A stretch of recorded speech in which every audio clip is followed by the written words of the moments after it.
Assalamualaikum teman-teman. Kembali lagi dengan saya, mahasiswa Sekolah Tinggi Farmasi Indonesia Bandung. Kali ini kita akan membahas mengenai metabolit sekunder berdasarkan jalur Stikimat. Senyawa yang akan kita bahas adalah senyawa alkaloid. Teman-teman tahu nggak apa itu metabolit sekunder?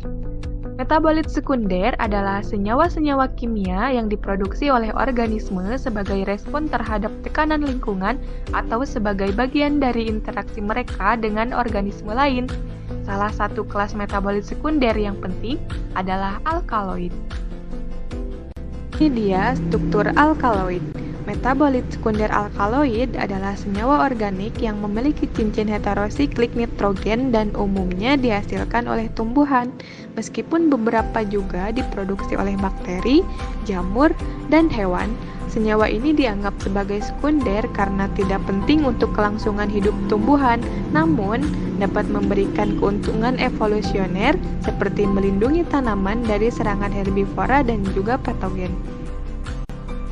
Dari mana ya kita mendapatkan alkaloid? Alkaloid dapat ditemukan dalam berbagai jenis tumbuhan, mulai dari tumbuhan obat hingga tumbuhan beracun. Beberapa contoh alkaloid yang terkenal termasuk morfin, kokain, kinin, nikotin, dan kafein. Memangnya seberapa penting sih senyawa alkaloid itu? Pemahaman tentang metabolit sekunder alkaloid sangat penting dalam berbagai bidang, termasuk farmakologi, biokimia, botani, dan ekologi. Sebagai bahan obat, bahan kimia industri, atau bahan alami yang digunakan dalam kegiatan sehari-hari.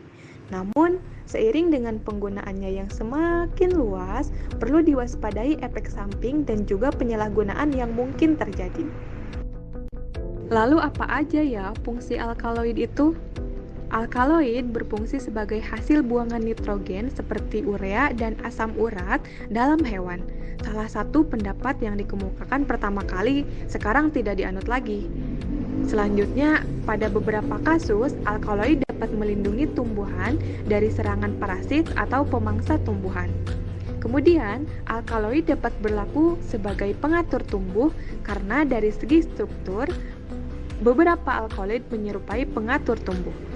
Kemudian, sebagian besar alkaloid bersifat basa, dapat mengganti basa mineral dalam mempertahankan kesetimbangan ion dalam tumbuhan. Alkaloid dapat diklasifikasikan berdasarkan struktur kimia loh. Yang pertama, ada indol alkaloid. Alkaloid ini memiliki cincin indol sebagai bagian dari strukturnya. Misalnya, serotonina, psilocybin, dan triptamin. Yang kedua ada isoquinolin alkaloid. Alkaloid ini memiliki cincin isoquinolin sebagai bagian dari strukturnya, misalnya barberin, papaverin, dan noscapin. Yang ketiga ada tropan alkaloid. Alkaloid ini memiliki cincin tropan sebagai bagian dari strukturnya, misalnya atropin, skopolamin, dan kokain. Yang keempat, ada piridin alkaloid. Alkaloid ini memiliki cincin piridin sebagai bagian dari strukturnya, misalnya nikotin dan koniin. Yang kelima, ada cinolin alkaloid. Alkaloid ini memiliki cincin cinolin sebagai bagian dari strukturnya, misalnya quinin dan strichin, yaitu yang keenam ada imidazol alkaloid. Alkaloid ini memiliki cincin imidazol sebagai bagian dari strukturnya, misalnya histamin dan ergothionein. Dan yang terakhir ada purin alkaloid. Alkaloid ini memiliki cincin purin sebagai bagian dari strukturnya, misalnya kapein dan theobromin.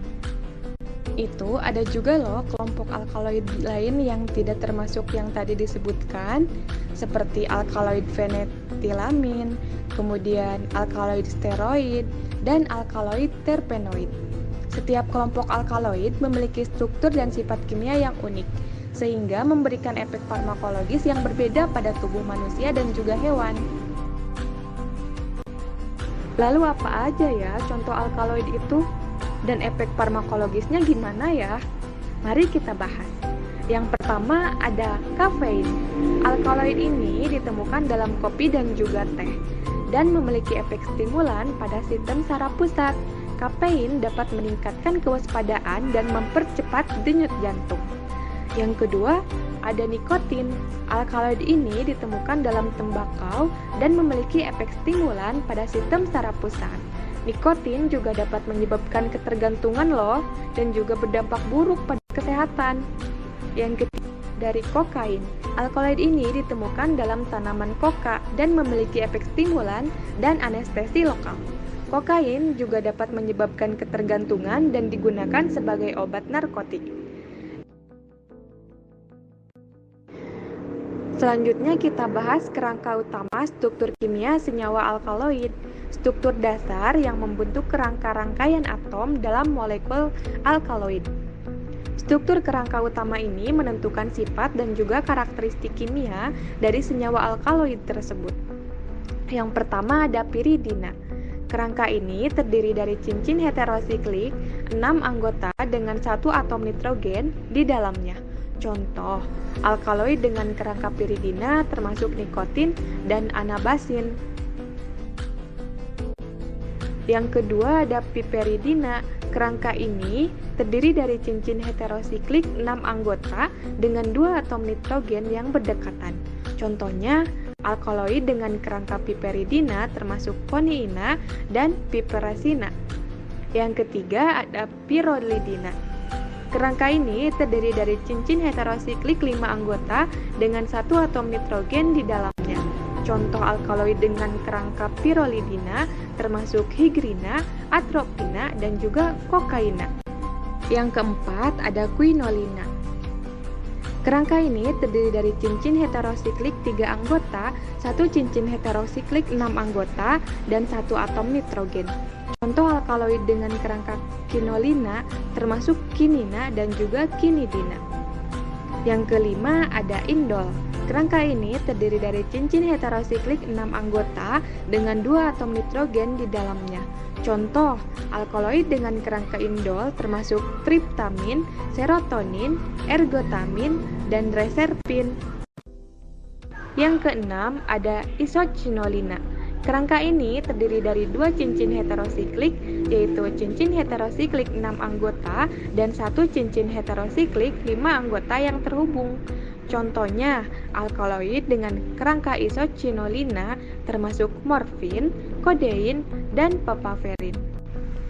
Yang ketujuh, ada benzilisoquinolina.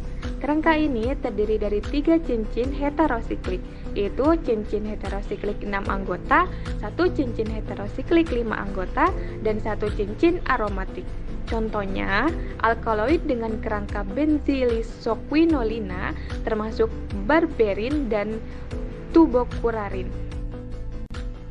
Ada beberapa sifat umum dari alkaloid loh. Yang pertama ada basa. Sebagian besar alkaloid bersifat basa karena memiliki atom nitrogen yang dapat menerima proton dan membentuk ion positif dalam larutan asam. Kebanyakan alkaloid memiliki kelarutan yang tinggi dalam pelarut polar seperti air, etanol, dan juga metanol. Selanjutnya rasanya juga pahit. Banyak alkaloid memiliki rasa pahit yang kuat. Rasa pahit ini seringkali berperan sebagai mekanisme pertahanan alami bagi tumbuhan yang mengandung alkaloid untuk melindungi diri dari serangan hewan pemakan tumbuhan. Kemudian aktivitas biologisnya juga, alkaloid sering memiliki aktivitas biologis yang signifikan dan dapat memiliki efek farmakologis pada organisme. Beberapa alkaloid memiliki sifat toksik, sedangkan yang lain memiliki sifat obat atau psikoaktif. Aktivitas biologis ini seringkali terkait dengan interaksi alkaloid dengan reseptor atau enzim dalam tubuh. Kemudian, strukturnya heterosiklik.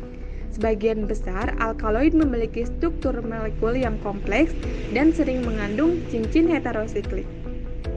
Cincin heterosiklik adalah cincin yang mengandung atom non-karbon seperti nitrogen, oksigen, atau belerang bersama dengan atom karbon.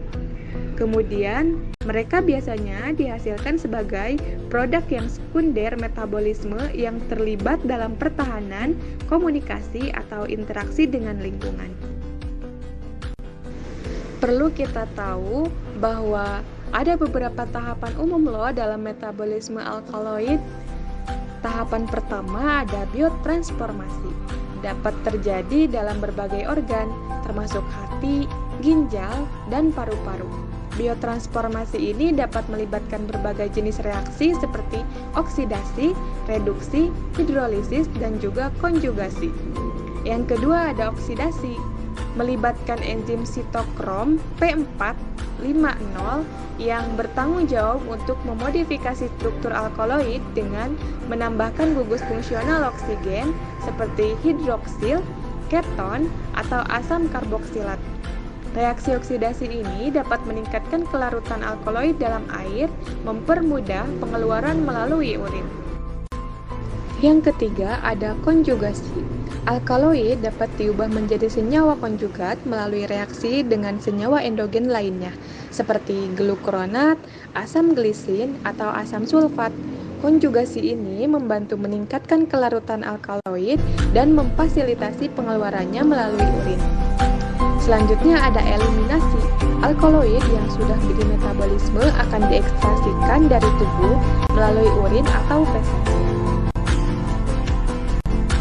Jadi, dapat disimpulkan bahwa alkaloid adalah senyawa organik yang terdapat di alam, yang bersifat basa atau alkali, dan sifat basa ini disebabkan karena adanya atom nitrogen di dalam molekul senyawa tersebut dalam struktur lingkar heterosiklik atau aromatis, dan dalam dosis kecil dapat memberikan efek farmakologis pada manusia dan juga hewan. Cukup sekian pembahasan mengenai alkaloid. Terima kasih banyak.